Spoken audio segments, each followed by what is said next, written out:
ada emas dalam darah manusia? Yuk pelajari sistem peredaran darah. Halo teman kece, percayakah kamu kalau ada emas dalam darah manusia? Maksudnya bukan darah kaum bangsawan loh. Penasaran kan? Yuk kita simak dulu video tentang sistem peredaran darah. Nanti kakak kasih tahu lebih lengkapnya. Pasti kalian semua pernah melihat darah ya. Mungkin darah kamu sendiri ketika tak sengaja terjatuh di jalan. Keluar deh cairan berwarna merah dari bagian yang terluka. Sebenarnya apa sih darah itu? Singkatnya, darah diperlukan supaya kita bisa tetap bertahan hidup. Kamu bisa membayangkan darah seperti perahu di sungai yang mengangkut bahan-bahan yang diperlukan seperti oksigen dan nutrisi ke tempat-tempat yang membutuhkannya. Perahu juga membawa bahan-bahan yang tidak diperlukan, seperti zat racun ke tempat pembuangannya. Meskipun darah adanya di dalam tubuh, kamu tetap bisa merasakan pergerakannya loh. Coba deh letakkan tanganmu di dada atau di pergelangan tangan. Kira-kira apa yang kamu rasakan? Iya, kamu akan merasakan detakan jantungmu atau denyutan nadi di pergelangan tanganmu. Detakan atau denyutan tersebut adalah tanda adanya peredaran darah di dalam tubuhmu. Organ yang berperan dalam sistem peredaran darah adalah jantung dan pembuluh darah. Letak jantung berada di tengah dada agak ke sebelah kiri dengan ukuran kira-kira sebesar kepalan tangan. Jantung terdiri atas 4 ruang yaitu serambi kanan, serambi kiri, bilik kanan, dan bilik kiri. Antara bagian kanan dan kiri jantung dibatasi oleh sekat. Fungsinya untuk mencegah bercampurnya darah bersih yang mengandung oksigen dengan darah kotor yang mengandung karbon dioksida. Jantung berfungsi untuk memompa darah. Denyutan jantung terjadi karena otot-otot jantung berkontraksi dan berelaksasi. Otot penyusun bilik jantung lebih tebal daripada otot penyusun serambi jantung. Hal ini karena tugas bilik jantung lebih berat, yaitu harus memompa darah keluar dari jantung. Nah, di antara serambi dan bilik jantung juga terdapat katup jantung. Katup jantung berfungsi untuk mencegah darah dari bilik berbalik arah kembali ke serambi jantung. Sekarang kakak mau nanya nih, kamu coba tebak ya, ada berapa liter volume darah dalam tubuh manusia dewasa? 1 galon air? 1 galon air itu ada 3,8 liter. Kira-kira sebanyak itu nggak ya? Ternyata volume darah manusia dewasa sekitar 5 liter, jadi lebih dari 1 galon ya. Selanjutnya, pembuluh darah. Pembuluh darah adalah saluran tempat di mana darah mengalir. Berdasarkan arah aliran darah, pembuluh darah dibagi menjadi 2 jenis, yaitu pembuluh nadi atau arteri dan pembuluh balik atau vena. Pembuluh nadi adalah pembuluh yang membawa darah keluar dari jantung. Pembuluh nadi biasanya membawa darah bersih yang kaya oksigen. Nah, pembuluh nadi yang terbesar disebut dengan aorta.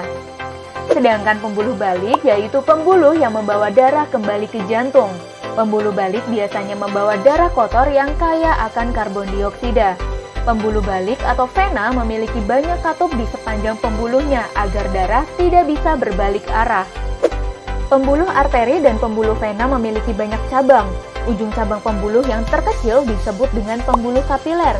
Pembuluh kapiler ternyata berdinding tipis dan berpori untuk memudahkan pertukaran zat antara darah dan sel-sel tubuh. Coba tebak, kira-kira pembuluh kapiler tipisnya seperti apa ya? Iya, jempol buat kamu yang memilih 1/10 dari diameter rambut manusia.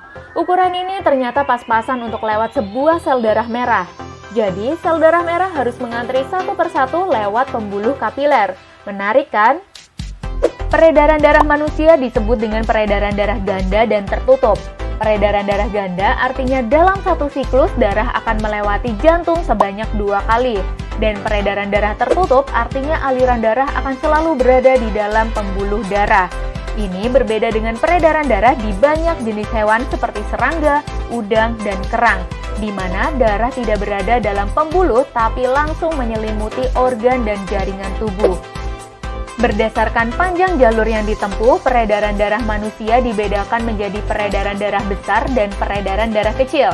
Peredaran darah besar berlangsung dari jantung ke seluruh tubuh kecuali paru-paru dan kembali ke jantung. Sedangkan peredaran darah kecil berlangsung dari jantung ke paru-paru dan kembali lagi ke jantung. Untuk lebih jelasnya, berikut perjalanan darah secara lengkap. Bili kiri akan memompa darah bersih untuk diedarkan ke seluruh tubuh melalui pembuluh nadi. Darah bersih terus mengalir di sepanjang pembuluh nadi hingga akhirnya masuk ke pembuluh kapiler di dekat sel-sel tubuh. Pada pembuluh kapiler terjadi pertukaran zat, gas oksigen, dan nutrisi dalam darah akan masuk ke sel-sel tubuh. Sebaliknya, gas karbon dioksida dan sisa metabolisme lainnya akan keluar dari sel-sel tubuh. Setelah pertukaran tersebut, darah bersih berubah menjadi darah kotor yang kaya karbon dioksida. Darah kotor kemudian dibawa kembali ke jantung melalui pembuluh vena dan masuk ke serambi kanan. Darah kotor di serambi kanan akan masuk ke bilik kanan. Bilik kanan akan memompa darah kotor ke paru-paru melalui arteri pulmonalis. Di dalam paru-paru terjadi pertukaran gas karbon dioksida dalam darah dengan gas oksigen. Kini darah kotor kembali menjadi darah bersih yang kaya oksigen. Darah bersih kemudian dialirkan kembali ke jantung melalui vena pulmonalis dan masuk ke serambi kiri, lalu masuk ke bilik kiri. Nah, di bilik kiri akan kembali memompa darah bersih ke seluruh tubuh. Proses ini akan terjadi secara berulang dan terus-menerus. Sekarang waktunya tebak fakta menarik. Warna darah dalam tubuh semuanya sama, benar atau salah? Iya, jempol lagi deh buat kamu yang menjawab salah. Karena darah yang mengangkut oksigen warnanya lebih terang, sedangkan darah tanpa oksigen warnanya lebih gelap. Nah, sekarang kamu sudah lebih paham ya tentang sistem peredaran darah. Sistem peredaran darah sangat penting loh bagi tubuh, ada 5 fungsinya. Yang pertama, mengedarkan nutrisi dan oksigen ke seluruh tubuh. Ingat cerita tentang perahu yang membawa bahan-bahan yang diperlukan tubuh? Nutrisi yang dibawa darah menjaga seluruh organ tubuh agar tetap sehat dan berfungsi dengan baik. Sedangkan oksigen yang dibawa darah berguna untuk menghasilkan energi dari proses metabolisme tubuh. Yang kedua, membawa hormon. Selain nutrisi dan oksigen, darah juga membawa hormon yang dihasilkan sistem endokrin ke bagian-bagian tubuh yang membutuhkan. Hormon berfungsi seperti pesan yang dikirim antara bagian tubuh yang berbeda. Pesan-pesan ini contohnya, aku lapar nih, atau tekanan darah sedang tinggi. Yang ketiga, membawa racun dari sisa metabolisme. Perahu dalam cerita juga membawa bahan-bahan yang tidak diperlukan lagi untuk dibuang keluar tubuh. Bahan-bahan ini yaitu racun dan sisa metabolisme, dan darah membawanya ke organ ekskresi seperti ginjal dan paru-paru. Yang keempat, menjaga suhu tubuh. Kalau tubuh kamu sedang kepanasan, keringat akan keluar. Ini adalah hasil kerja dari sistem peredaran darah. Caranya yaitu dengan membuang kelebihan panas melalui pembuluh darah di dekat kulit. Panas yang dibuang disertai dengan keluarnya keringat. Dan yang kelima, melawan infeksi. Sel darah putih melawan virus, bakteri, jamur yang masuk ke dalam tubuh dan dapat menyebabkan infeksi serta penyakit. Oke, sekarang waktunya kakak menepati janji untuk kasih tahu tentang emas dalam darah. Ternyata beneran ada, tapi jumlahnya sangat sedikit ya, yaitu hanya sekitar 0,2 gram emas dalam tubuh manusia, dan kebanyakan adanya di dalam darah.